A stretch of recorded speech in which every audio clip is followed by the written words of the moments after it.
Bolt's in the driving seat here, but watch Seville on the near side. It's ever so close. Seville from Thompson. Oblique Seville just silenced every doubt and every rival.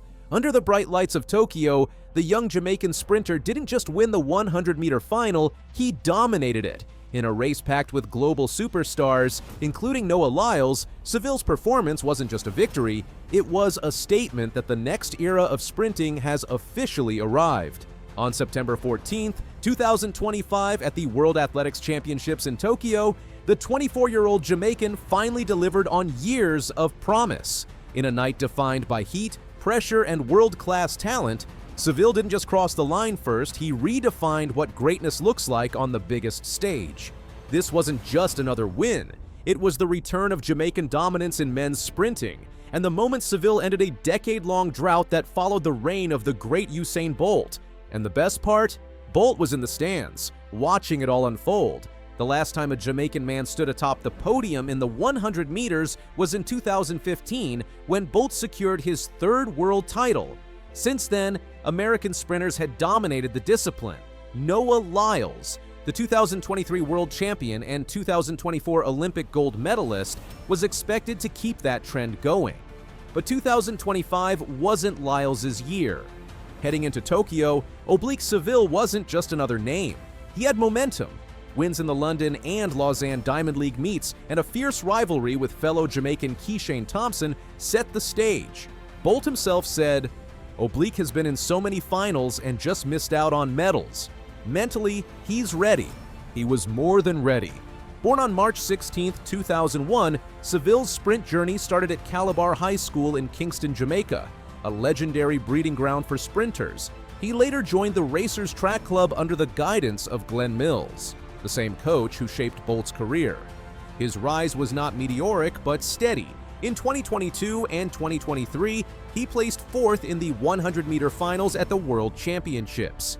Then came the crushing disappointment of the 2024 Paris Olympics.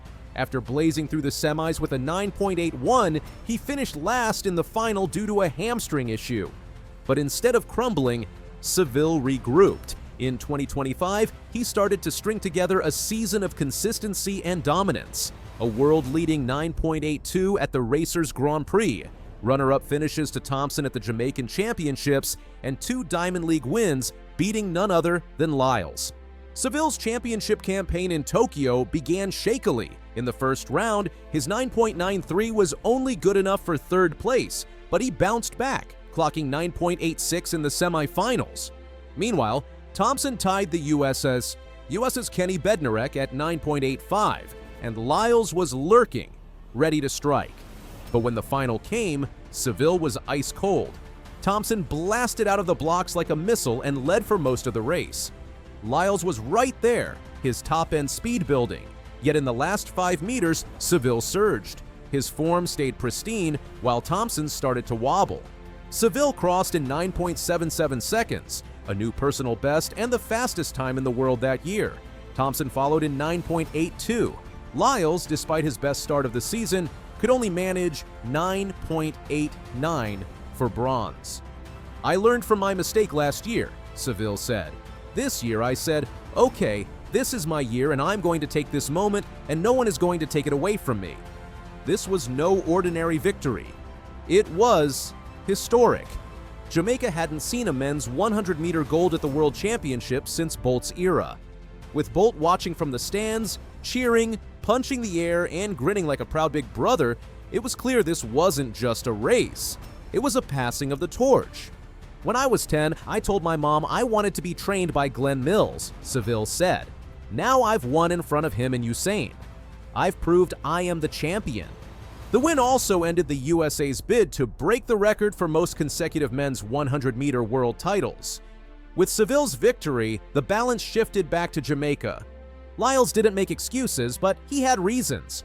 A spring ankle injury had shortened his season. "Getting injured in the middle of the season was not part of my plan. I came to the World Championships with only 4 races over 100 meters under my belt," he admitted. Even so, Lyles gave it everything.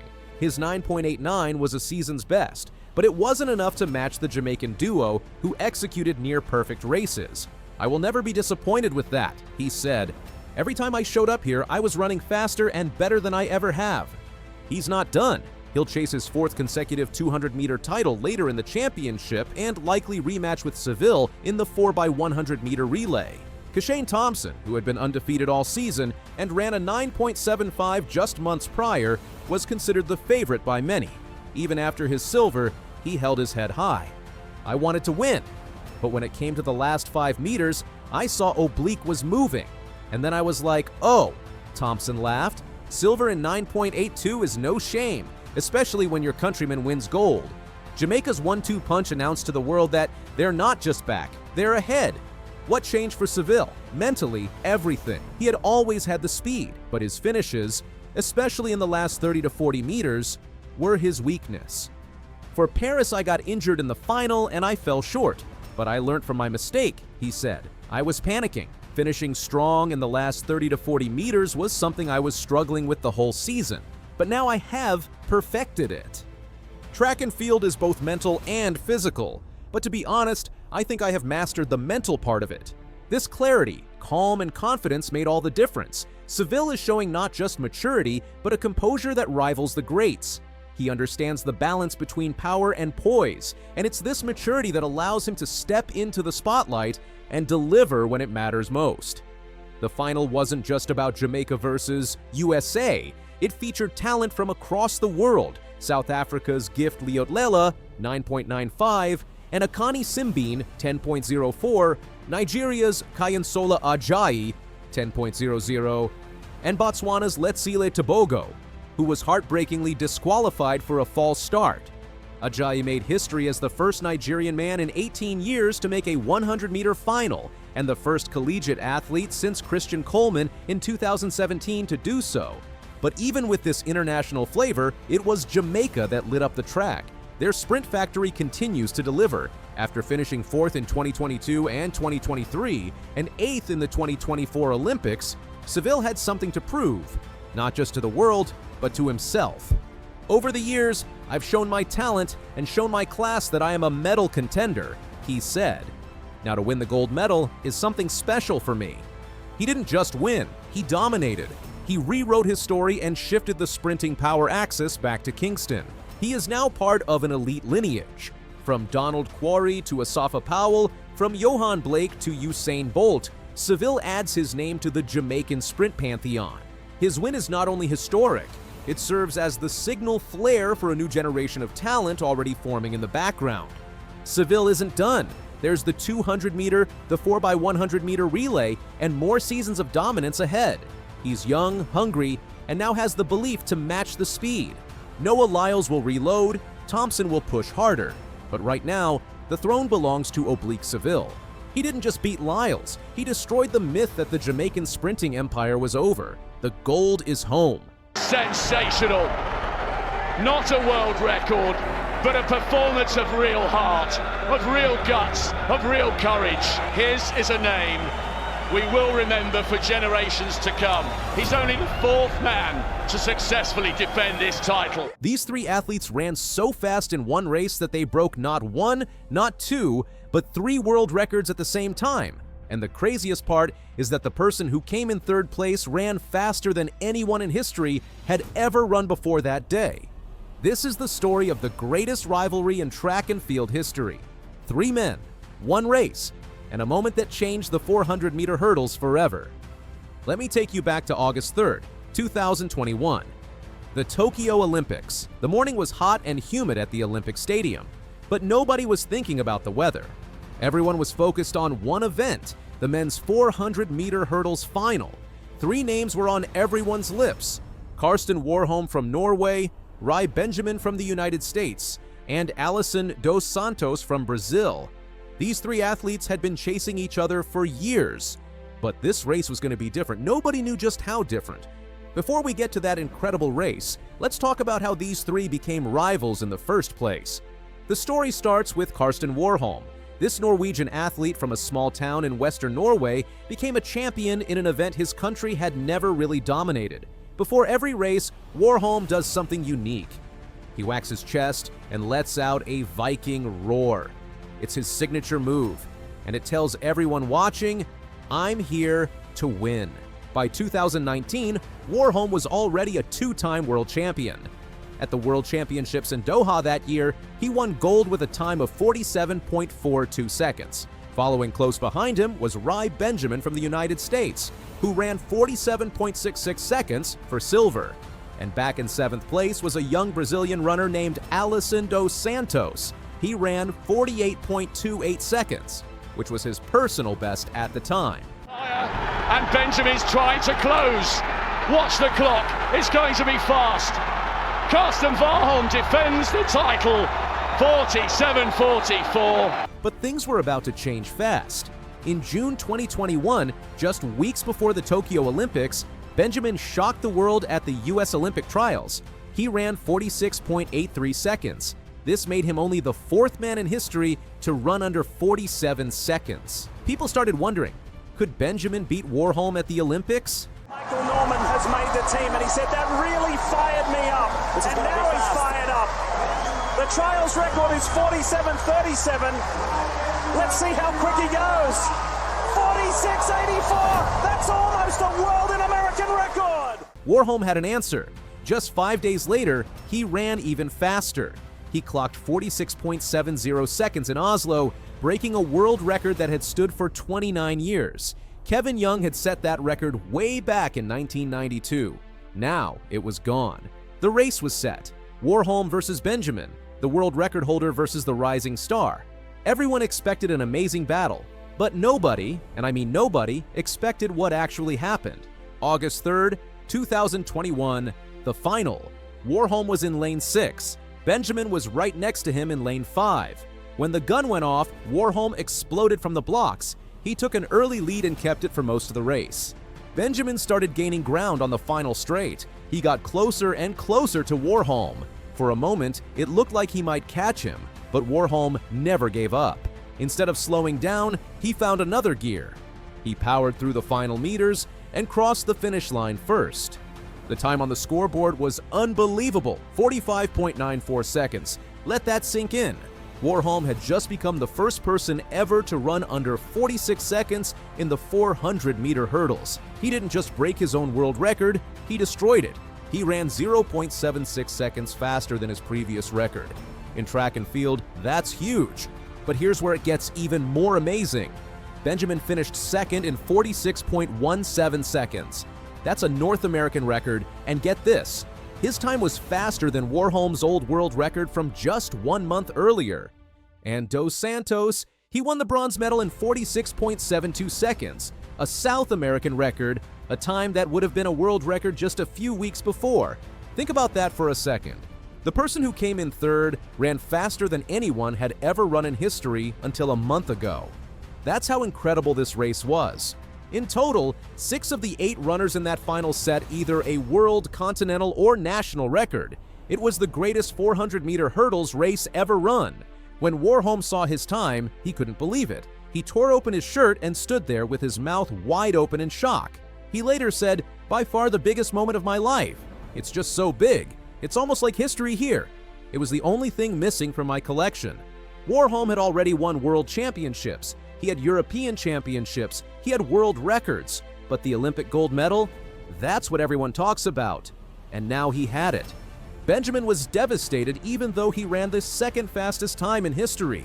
He walked down the track by himself with tears in his eyes. He said, "Knowing that you want to be the best, this is what it costs. It's hard, it hurts, but it is what it is. Right now, I am just full of emotion.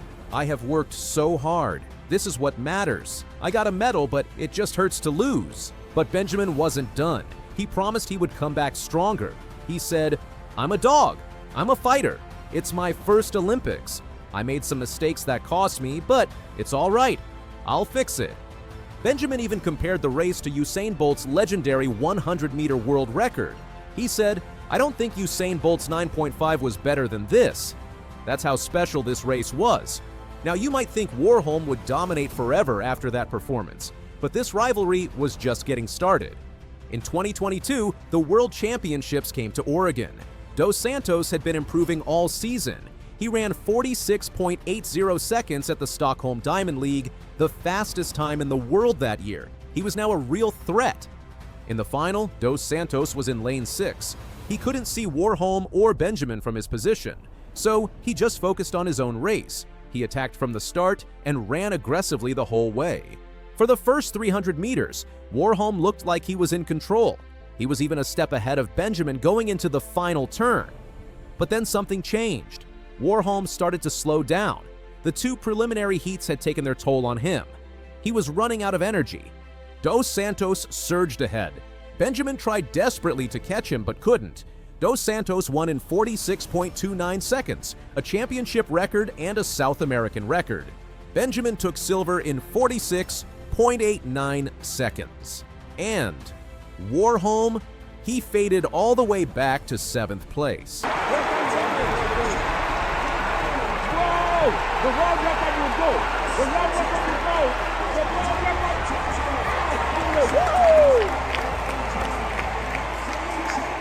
It was the first time Benjamin had ever beaten Warholm. Dos Santos said this after the race: "I knew Warholm and Benjamin are faster than me and have better times. I just tried to focus on my hurdles and focus on my race." Warholm was honest about what happened. "I've been on this cloud for 3 or 4 years with everything going my way. Today I went all or nothing, and unfortunately, it was nothing." This was huge. The rivalry that looked like Warholm versus Benjamin was now a 3-way battle. The unholy trinity of 400-meter hurdlers was born. But Warholm wasn't finished either. In 2023, he came back strong at the World Championships in Budapest. He went unbeaten all year and reclaimed his world title. He surged ahead in the final 100 meters and won in 46.89 seconds. Benjamin got bronze this time, and Dos Santos finished 5th.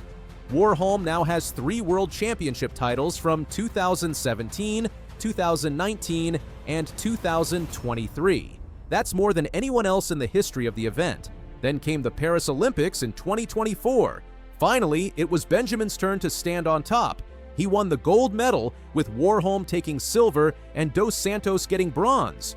Benjamin had finally gotten his Olympic gold. Right now, heading into 2025, Benjamin leads the world rankings with 46.54 seconds. Dos Santos is second with 46.65 seconds. And Warholm is 4th with 47.28 seconds. But here's the thing about this rivalry. When these 3 line up against each other, rankings don't matter. They push each other to run faster than anyone thought possible. Benjamin is still the only one without a world championship title. He has Olympic gold, but he wants that world title. The 400-meter hurdles used to be an event where breaking 47 seconds was considered incredible. Now these 3 have made running under 47 seconds look routine. The greatest rivalry in track and field history isn't over. It's still being written, and we get to watch it unfold. Minnesota in 4, Auburn in 6. It's going to be Auburn. 38-34 unofficially, but the time is inconsequential. It's the 10 points. What if I told you that finishing in last place in the final race could actually win you a championship? Sounds impossible, right? But that's exactly what happened at the 2025 NCAA Track and Field Championships. Let me take you back to June 14th, 2025 at Hayward Field in Eugene, Oregon. The atmosphere was electric. Thousands of fans packed the stadium for the final day of competition. After 3 days of racing, jumping, and throwing, everything came down to one final event, the men's 4x400-meter relay, and what happened next would go down as one of the most dramatic finishes in college track history. Going into that last race, 3 teams still had a shot at winning the national championship. USC was leading with 40 points, Arkansas had 34 points, and Texas A&M was sitting at 33 points. One race would decide who took home the trophy. USC didn't just need to run fast, they needed to be smart, really smart. Because even though they were in first place, they knew Texas A&M could steal the title with a strong finish. The math was simple but scary. If Texas A&M won the relay, they get 10 points and jump to 43 total points, winning the championship. If they got second place, they get 8 points and reach 41 points. But USC had a plan. And I believe that's Jalen Knox for the USC Trojans there, sitting in 7th position now. Jonah Feehill on 3rd leg for Arkansas. A&M and South Florida going to exchange together. A strategy that nobody expected. They weren't trying to win the relay, they just needed to score one single point. Just one. because if they could finish in 8th place or better, they'd get at least 1 point and tie Texas A&M for the championship. The gun went off, and 8 teams exploded from the starting line. The first runner took off, legs pumping hard around the track. Then came the handoffs. 1 baton pass, 2 baton passes, 3 baton passes. Each exchange had to be perfect. 1 drop baton and the whole plan falls apart. As the anchor runners grabbed the baton for the final lap, the crowd went wild. At the front of the pack, Texas A&M's Ahmad Robinson was locked in a fierce battle with South Florida's Gabriel Maranta. These two were flying. Robinson pulled alongside Maranta, coming off the final curve. For just a moment, it looked like Robinson would take the lead. The Texas A&M fans were on their feet, screaming. But then something amazing happened. Maranta found another gear, some hidden reserve of speed and strength. He pulled back ahead of Robinson right at the finish line. South Florida crossed first in 3 minutes and 42 seconds. It was stunning. Texas A&M finished second in 3 minutes and 43 seconds, earning 8 points. That gave them 41 total points.